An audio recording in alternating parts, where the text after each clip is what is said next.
Hello সবাইকে। আগের দিন আমি যে সাজেশনসগুলো দিয়েছিলাম বিএড ফার্স্ট সেম কোর্স 1.1.1 এর ফার্স্ট হাফের, তো তার 2 মার্কসের সলিউশনগুলো আজকে আমি তোমাদের সাথে শেয়ার করছি। তো চলো তোমরা দেখে নাও 2 মার্কসের সলিউশনগুলো। আমি প্রত্যেকটাই তোমাদের সাথে শেয়ার করে দেব, ঠিক আছে? কার কোনটাতে প্রবলেম হচ্ছে দেখে নাও। আর তো প্রথম প্রশ্নটা দেখো কি আছে, বিকাশের যে কোনো 4টি নীতির উল্লেখ করো। 4টি নীতি দেখো পরপর লেখা আছে: সার্বজনীন প্রক্রিয়া, নিরবচ্ছিন্ন প্রক্রিয়া, জীবনব্যাপী প্রক্রিয়া, প্রভাবক দ্বারা নিয়ন্ত্রিত। সার্বজনীন প্রক্রিয়াটার মধ্যে কিছু ছোট একটা পয়েন্ট লেখা আছে, নিরবচ্ছিন্ন প্রক্রিয়াটাতেও তাই, জীবনব্যাপী প্রক্রিয়াটাতেও চাই, আর প্রভাবক দ্বারা নিয়ন্ত্রিতটাতেও তাই। এর পরের প্রশ্ন দেখে নাও, ঝড় ঝঞ্ঝা স্তর বলতে কী বোঝায়? মানুষের জীবনে সবচেয়ে গুরুত্বপূর্ণ স্তর হলো কৈশোরকাল। কৈশোর বা বয়ঃসন্ধি কাল হলো দৈহিক মানসিক সকল দিক থেকে একটি বৈপ্লবিক পরিবর্তনের স্তর। এই স্তরের দৈহিক পরিবর্তন ছেলে মেয়েদের জীবনে বহু সমস্যার সৃষ্টি করে, যেমন স্বাধীনতার সমস্যা, যৌন চাহিদার সমস্যা, সামাজিক চাহিদার সমস্যা, নিরাপত্তার সমস্যা প্রভৃতি লক্ষ্য করা যায়।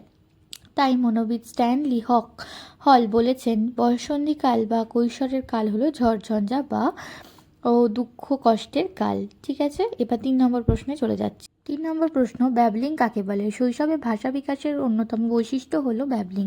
জন্ম থেকে প্রায় প্রথম 2 মাস হয় কুইং এবং 4 মাস বয়সের কাছাকাছি সময় শিশু স্বরবর্ণ ও ব্যঞ্জনবর্ণের মিশ্রণে এক ধরনের উচ্চ শব্দ উচ্চারণ করতে শেখে, যেমন ব্যা ব্যা ব্যা ব্যা, ন্যা ন্যা ন্যা ন্যা ইত্যাদি। একে ব্যাবলিং বলা হয়।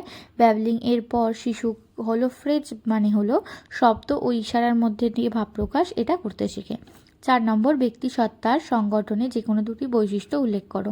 ফ্রয়েড ব্যক্তিসত্তার সংগঠনের 3টি সংগঠনমূলক দিকের কথা বলেছেন, তার মধ্যে হলো ঈদ, অহম, অধিসত্তা। ঈদ হলো ব্যক্তিত্বের একটি উপাদান বা মনের অবচেতন স্তরে থাকে এবং যার কাজ হলো ব্যক্তির কামনা বাসনা সুখ ভোগের চাহিদাকে পূরণ করা। আর অহং কি? অহম হলো মনের সেই অংশ যা বাইরের জগতের সঙ্গে সম্পর্ক স্থাপন করে। এর পরের প্রশ্ন, বৃদ্ধি ও বিকাশের 2টি পার্থক্য। বৃদ্ধির ফলে মানুষের শারীরিক ও কাঠামোগত পরিবর্তন হয়। বিকাশে মানুষের বিভিন্ন দিকের পরিবর্তনের বিকাশের অংশ, যেমন শারীরিক, মানসিক, সামাজিক। বৃদ্ধি কি? বৃদ্ধির নির্দিষ্ট সময়সীমা আছে, আর বিকাশের জীবনব্যাপী প্রক্রিয়া। বৃদ্ধি হলো পরিমাণগত পরিবর্তন, আর বিকাশ কিন্তু পরিমাণগত সাথে সাথে গুণগত পরিবর্তন। এরপর চলে যাব 6 নম্বর প্রশ্ন, ব্যাবলিং কাকে বলে? না, মানসিক প্রতিকল্প বলতে কি বোঝেন? মানসিক প্রতিকল্প বলতে কি বোঝেন? কোনো বিষয় বা ধারণা সম্পর্কে ব্যক্তি মনের মধ্যে যে ছবি কল্পনা করে তাকেই মানসিক প্রতিকল্প বলে। পরের প্রশ্ন, আত্মীকরণ কাকে বলে? আত্মীকরণ হলো এমন একটি অভিযোজনমূলক প্রক্রিয়া যেখানে ব্যক্তি নতুন অভিজ্ঞতাকে তার পূর্ব অভিজ্ঞতার সঙ্গে সাযুজ্যপূর্ণ করে গ্রহণ করে। এই ক্ষেত্রে তার পূর্বার্জিত অভিজ্ঞতার পরিসর ও পরিমাণ বৃদ্ধি পায়। অভিজ্ঞতাকে ব্যক্তি যখন তার পূর্বার্জিত অভিজ্ঞতার সঙ্গে সাদৃশ্যের ভিত্তিতে সম্পর্কযুক্ত করে উপলব্ধি করতে চায়, তখন আত্মীকরণ সৃষ্টি হয়।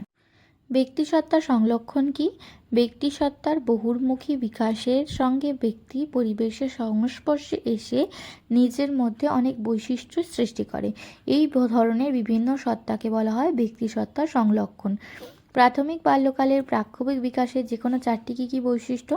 1 নম্বর হচ্ছে, এই স্তরে শিশুরা রাগ, ভয়, কৌতূহল, হিংসা, আনন্দ পরিষ্কারভাবে প্রকাশ করে। 2 নম্বর, এই স্তরে শিশুদের মধ্যে আবেগ লক্ষ্য করা যায়। 3 নম্বর, এই স্তরে শিশুদের মধ্যে কোনো প্রক্ষোভই দীর্ঘস্থায়ী প্রভাব রেখে যায় না। 4 নম্বর, এই স্তরে শিশুরা সহজেই একটি প্রক্ষোভ থেকে অপর প্রক্ষোভে ভাবান্তর হতে পারে। এবার 10 নম্বর প্রশ্ন, পেঁয়াজের প্রস্তাবিত জ্ঞানমূলক বিকাশের স্তরগুলি কি কি? তার 4টি স্তর আছে। 1 হচ্ছে সংবেদন সঞ্চালক চিন্তনের স্তর, 2 প্রাক সক্রিয়তা স্তর, 3 নির্দিষ্ট সক্রিয়তা স্তর, 4 সংগঠিত সক্রিয়তা স্তর। পরের প্রশ্ন, শিক্ষা ক্ষেত্রে ব্যক্তিগত বৈষম্যের যে কোনো 2টি গুরুত্ব। প্রথম গুরুত্ব, শিক্ষানীতি প্রণয়ন। শিক্ষানীতি প্রণয়ন করার জন্য একজন শিক্ষকের শিক্ষার্থীদের ক্ষমতা, দক্ষতা, আগ্রহ, মনোভাব ইত্যাদি সম্পর্কে অবগত হওয়া প্রয়োজন। পাঠ্যক্রম সংগঠন। শিক্ষার্থীদের মধ্যে ব্যক্তি বৈষম্য থাকার জন্য পাঠ্যক্রম সংগঠনের সময় একজন শিক্ষকের শিক্ষার্থীদের সামর্থ্য অনুযায়ী যথাসম্ভব নমনীয় ও বৈচিত্র্যের বিষয়সমূহকে অন্তর্ভুক্ত করা উচিত। পরের প্রশ্ন, আত্মধারণা বলতে কি বোঝায়? আত্মধারণা বলতে বোঝায় ব্যক্তির নিজের সম্পর্কে ধারণা বা প্রত্যক্ষণকে, অর্থাৎ ব্যক্তির নিজের সম্পর্কে বিশ্বাস বা মনোভাবই হলো তার আত্মধারণা বা স্বধারণা। আত্মধারণা ব্যক্তিকে তার পরিবেশে নিজস্ব অবস্থান বুঝতে সাহায্য করে। আত্মধারণা ব্যক্তির নিজস্ব প্রতিচ্ছবি। এর মধ্যে আছে ব্যক্তির শারীরিক, মানসিক, সামাজিক, প্রাক্ষবিক বৈশিষ্ট্যাবলী, ব্যক্তির উচ্চাকাঙ্ক্ষা আর তার পারদর্শিতা সংক্রান্ত বৈশিষ্ট্যাবলী ইত্যাদি। পরের প্রশ্ন, ভাষার বিভিন্ন উপাদানগুলি কী কী? ভাষার মূলত 4টি উপাদান। ধ্বনি, যে সমস্ত প্রতীক চিহ্ন দিয়ে ভাষা তৈরি হয়। শব্দার্থ, শব্দ ও বাক্যের অর্থ উপলব্ধি। বাক্য বিন্যাস, একাধিক শব্দকে নির্দিষ্ট নিয়মে সাজিয়ে বাক্য তৈরির নীতি। আর প্রায়োগিক দিক, বিভিন্ন পরিস্থিতিতে শব্দের বাক্যের ব্যবহার। পরের প্রশ্ন, লিবিডো কি? ভিয়েনার মনোরোগ চিকিৎসক ফ্রয়েডের মতে লিবিডো হলো মানুষের মৌলিক যৌন মানসিক শক্তি, যা জন্মের পর থেকে নানা স্তরের মধ্য দিয়ে প্রবাহিত হয়ে অহংকে শক্তিশালী করে তোলে। ফ্রয়েডের মতে মূলত 5টি স্তরের মধ্য দিয়ে লিবিডো পরিপূর্ণ বিকাশ লাভ করে: মৌখিক স্তর, পায়ু স্তর, লৈঙ্গিক স্তর, প্রসূপ্তি স্তর, জনন স্তর। পরের প্রশ্ন, বাক্য বিন্যাস কি?